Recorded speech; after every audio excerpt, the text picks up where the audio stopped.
They lied to you.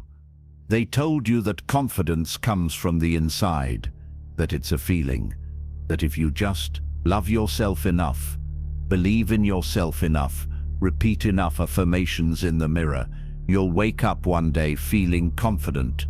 And you tried it. You stood in front of that mirror. You looked yourself in the eye and said, "I am confident. I am worthy.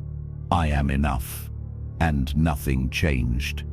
Because feelings without foundation are just delusion. Niccolò Machiavelli never stood in front of a mirror telling himself he was enough.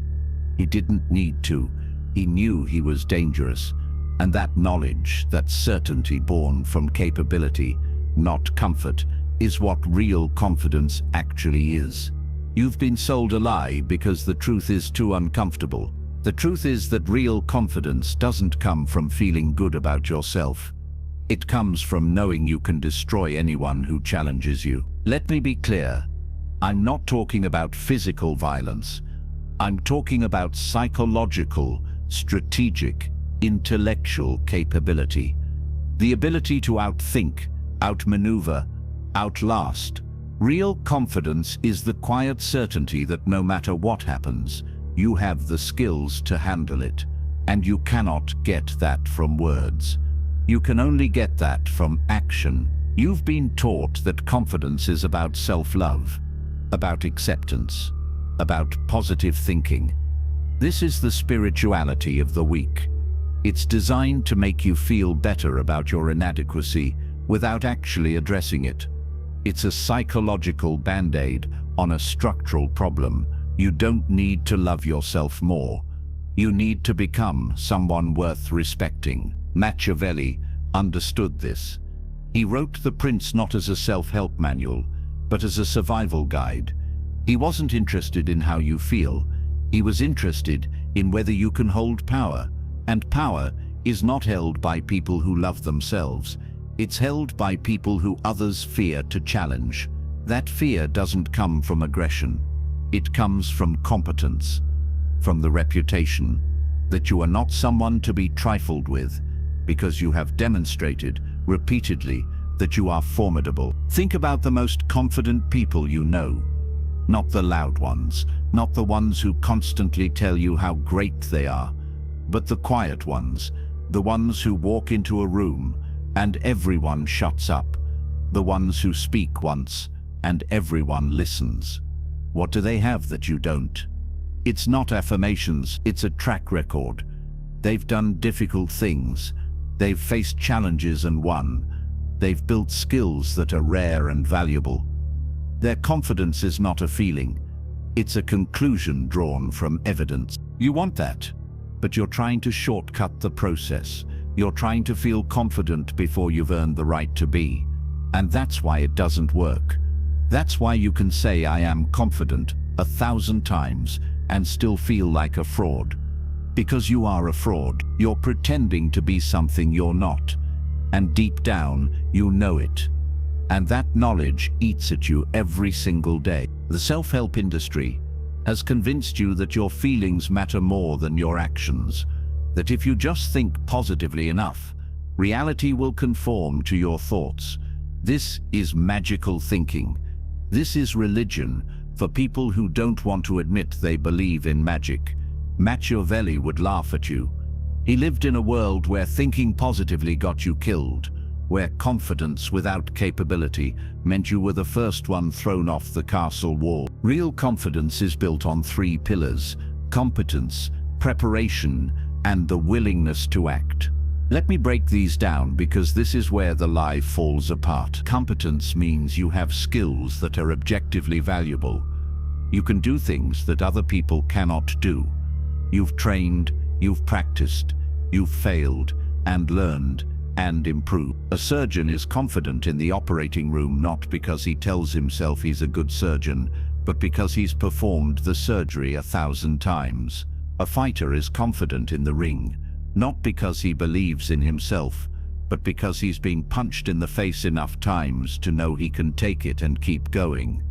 Competence is proof, and proof is what your subconscious demands before it will grant you the feeling of confidence. But you don't have proof.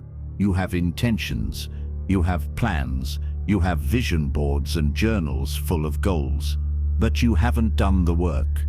So your brain, which is not stupid, refuses to give you the feeling of confidence because you haven't earned it. And no amount of affirmations will trick your own nervous system into believing you're capable when you haven't demonstrated capability. Preparation is the second pillar. Machiavelli wrote that a prince must always be prepared for war, even in times of peace. This is not paranoia, this is strategic thinking. The confident man is confident because he's prepared for the worst-case scenario. He's run the simulations in his mind, he's considered what could go wrong, and he's already planned his response. He's not hoping for the best. He's ready for the worst. And that readiness, that mental rehearsal, is what creates the calm demeanor that others perceive as confidence. You, on the other hand, are avoiding preparation, because preparation requires you to confront the possibility of failure. It requires you to imagine things going wrong, and you've been taught that negative thinking is bad, that you should only visualize success. So you walk into situations unprepared, and then you wonder why you feel anxious. Your anxiety is not a disorder. It's your body trying to tell you that you're not ready. And you're not, because you spent your time affirming instead of preparing. The third pillar is the willingness to act despite fear. This is the most misunderstood aspect of confidence. People think confident people don't feel fear. That's wrong. Confident people feel fear. They just don't let it stop them. They've trained themselves to act anyway, and every time they act despite fear, the fear loses a little bit of its power. This is exposure therapy. This is how phobias are cured, not by avoiding the fear, but by walking directly into it, repeatedly, until your nervous system realizes that the fear was disproportionate to the actual threat. But you're not doing that. You're staying in your comfort zone and trying to feel your way into confidence. You're waiting to feel ready before you act. But that feeling will never come, because confidence is not the cause of action, it's the result of it. You act first. You do the difficult thing, you survive it. And then, and only then, does your brain update its model of you as someone who can handle difficulty.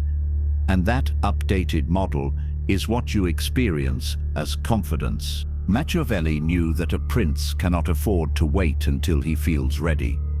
He must act when action is required, regardless of how he feels. Feelings are irrelevant in the calculus of power. What matters is effectiveness, and effectiveness comes from doing, not from feeling. Here's the dark truth that no one wants to tell you.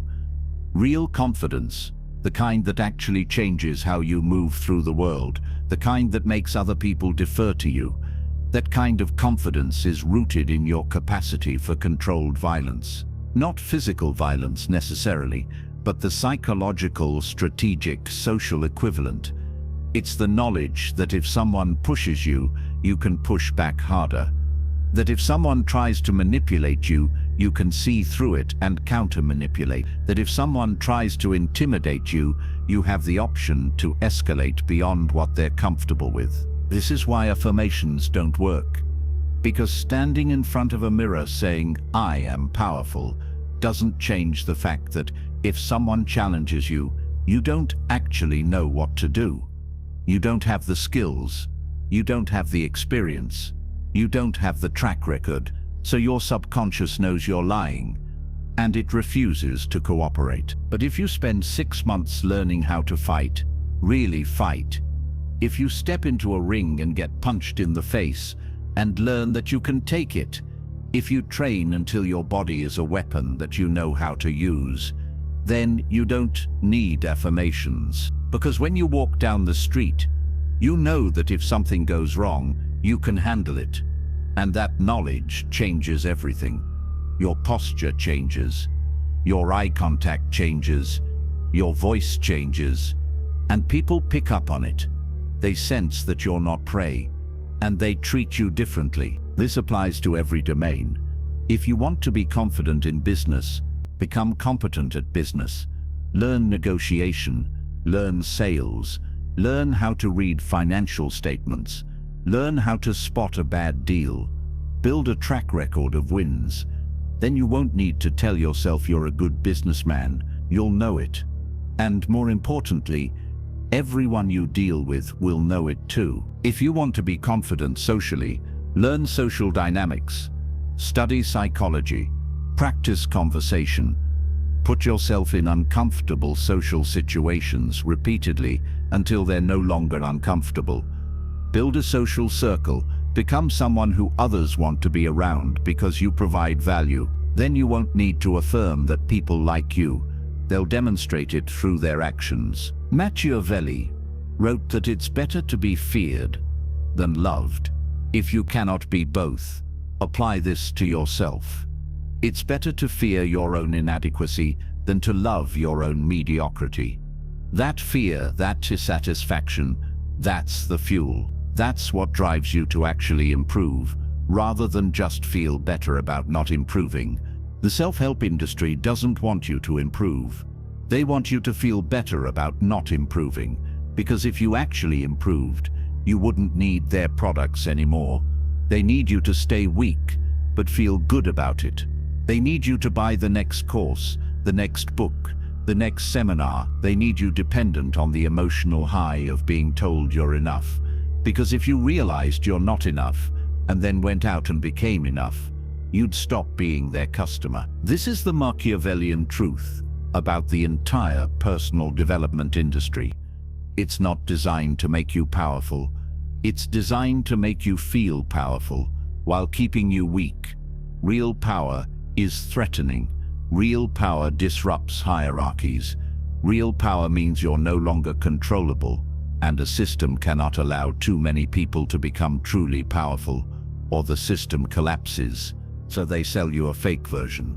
They sell you confidence as a feeling, as something you can buy, as something you can achieve through consumption. Buy this program, repeat these words, attend this retreat, and you'll feel confident, and you do feel it. For a week, maybe a month, and then reality reasserts itself, and you realize nothing actually changed. So you buy the next thing, and the cycle continues. But Machiavelli is offering you a different path, a darker path, a harder path, but a real one. Stop trying to feel confident. Start becoming dangerous. Build skills that matter. Put yourself in situations where failure is possible, and learn to handle that pressure. Develop the ability to hurt people psychologically, socially, professionally, and then develop the discipline to not use that ability unless necessary. That restraint, that controlled power, is what presence is. That's what people sense when someone walks into a room and the energy shifts. You know the feeling. You've been around someone like that. Someone who doesn't say much, but when they do, everyone listens. Someone who doesn't try to dominate, but somehow everyone defers to them anyway. That's not charisma. That's not charm. That's the subtle communication of capability. That person has done things, survived things, built things, and everyone can sense it, even if they can't articulate it. You want to be that person, but you're trying to fake it. You're trying to mimic the external behaviors without building the internal foundation, and it doesn't work, because humans are extremely good at detecting authenticity. We evolved that ability because survival depended on knowing who was actually strong and who was just pretending. And you're pretending, and everyone knows it, even if they're too polite to say it. So stop pretending. Stop affirming. Stop consuming content about confidence and start building competence. Pick one domain, just one, and become undeniably good at it. Doesn't matter what it is. Fighting, coding, writing, speaking, leading, building. Just pick one thing and dedicate yourself to it with obsessive focus for the next year. Train every day. Fail. Learn. Improve. Document your progress. And at the end of that year, you will not need to tell yourself you're confident in that domain. You will know you are because you'll have a year of evidence, and that evidence is what your subconscious needs. Not words, not feelings, evidence. Proof that you are who you claim to be. And once you have that in one area, you can replicate it in others. And slowly, methodically, you build a life where confidence is not something you seek. It's something you simply have because you've earned it. Machiavelli earned his through torture, through exile, through loss. He didn't write The Prince from a place of safety and comfort. He wrote it from a place of brutal reality, and his words have survived 500 years because they're true, not comforting, not uplifting, and truth is what you need right now. Not another affirmation, not another book telling you you're fine as you are. You're not fine. You're weak. And you're weak because you've been lied to. But now you know. Now you have the choice. Keep lying to yourself. Keep buying the products. Keep feeling good about accomplishing nothing. Or accept the dark truth. Build real capability. Become actually dangerous. And then, only then, will you understand what confidence really is. It's not love. It's not acceptance. It's not a feeling. It's certainty. The certainty that comes from knowing exactly what you're capable of. And that certainty cannot be faked. It can only be earned. Subscribe if you're done with the lies. Not because you like me, but because you're ready to stop lying to yourself.